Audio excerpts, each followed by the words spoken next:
Liars. You're all liars. I mean no offense by it, but it's true. If anybody's recently asked you, how are you? You more than likely responded with a quick good. And for at least a few of you in this room, that was a complete lie. You've got tests, or projects, or relationship problems, or family issues, or health concerns, all of which you mask with the word good. All of these can also be described by one more word: stress. And today, I'm going to tell you why stress is a problem, why it's not easily fixable, and ultimately give my solution to the stress problem. It's well known that college students are busy, but it's crazy to think about just how busy we are. You've likely seen the Pick 2 triangle, a joke that says college students can only have two of the following three things: good grades, enough sleep, or a social life. But let's think about that a little bit. You have about 3 hours of classes a day, and each class you're in requires at least an hour outside of class a day. There's your 8 hours for good grades right there.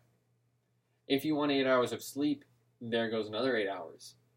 That leaves 8 hours for everything else you want to do in the day: hygiene, relationships, extracurriculars, jobs, the food, nights out, Netflix addictions, deep talks, all limited to 8 hours a day. This leaves college students feeling overly stressed and extremely overwhelmed. And this happens to the majority of college students. According to an Associated Press report, 85% of college students report feeling overly stressed at some point. And 1 in 10 of these students are stressed to the point of debating suicide. These numbers mean nothing, however, until it affects you personally. While I never made it to the point of debating suicide, I did have a very public breakdown. It's about a year and a week ago from today. I had a baseball game, but there was way more than that on my mind. I had no idea where I was going to go to college, and I had a Calc 3 test the next day I was almost certainly going to fail.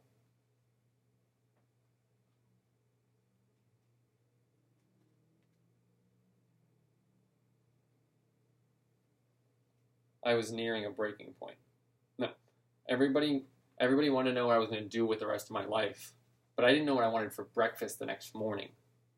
I was nearing a breaking point. That breaking point came 2 or 3 innings into the game after a horrific call by one of the umpires. I slowly started to tear up, and my dad caught sight of it. He wasn't having it and started screaming at me for crying on the ball field. In that moment, I completely lost it. I turned, took about 10 steps back, and just started sobbing in front of everybody. And it was the greatest thing that could have happened to me. In that moment, my stress became more apparent to everybody, and they became more willing to talk to me about it. People wanted to spend time with me or help me get over my stress, and I was incredibly appreciative of that. I was able to answer "how are you" with more than just "okay" and actually talk about my problems. But it didn't last. A big problem with combating stress in today's world is the large social norm stopping people from talking. A large part of stress relief is simply just talking about your stress. Is simply talking to others about your stress, as they'll help you, as they'll give you the support, reassurance, and assistance you need to combat your stress. But nowadays, we only have those conversations with our closest of friends. We grow up on principles of being polite and not forcing our problems upon others, which leads us to bottle up our problems rather than let it be known that we're stressed. You can't answer "how are you" in more than a few words without people becoming upset that you're giving too much information. So we bottle up our thoughts, only to dump all of them onto 1 or 2 of our closest friends. And then, to avoid looking needy, you don't talk to those friends about your problems for another week or 2. So without numerous close friends, stuff ends up getting bottled up. This bottling up leads to communication issues, which ultimately leads to more stress. It's a deadly cycle without an obvious solution. According to a USA Today report, the most important skills for college grads looking for a job are people skills, and the third most important skills are oral communication skills. The report says that 52% of young grads lack the people skills, while 41% lack the oral communication skills. These skills are necessary to read people and appropriately express inner thoughts. In other words, see that people are stressed and talk about your stress and talk about their stress. Ultimately, without these, people have greater built-up stress and deal with a continuation of the aforementioned cycle. So how do we combat this deadly cycle? If you go to the university, they'll likely tell you to go to the center, to go to either the counseling and psychiatric services, or just acquire healthier habits, like good time management. If that were all it actually took, stress would be a problem of the past.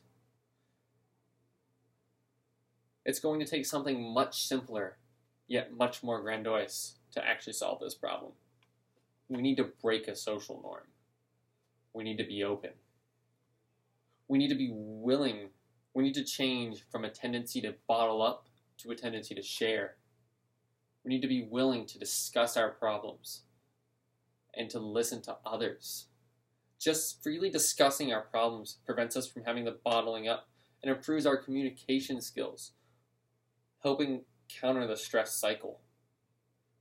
It starts simple, but the more genuine conversations we have and the more we can simply state our thoughts, the healthier we'll be and the more relieved we'll feel. That being said, I want to leave you all with two things that are on my mind: a quote and a plea. The quote is from author Shannon L. Alder and goes like this: "Your words will either give you joy or give you sorrow, but if they were spoken without regret, they give you peace." The plea: live peacefully, be open. Thank you very much.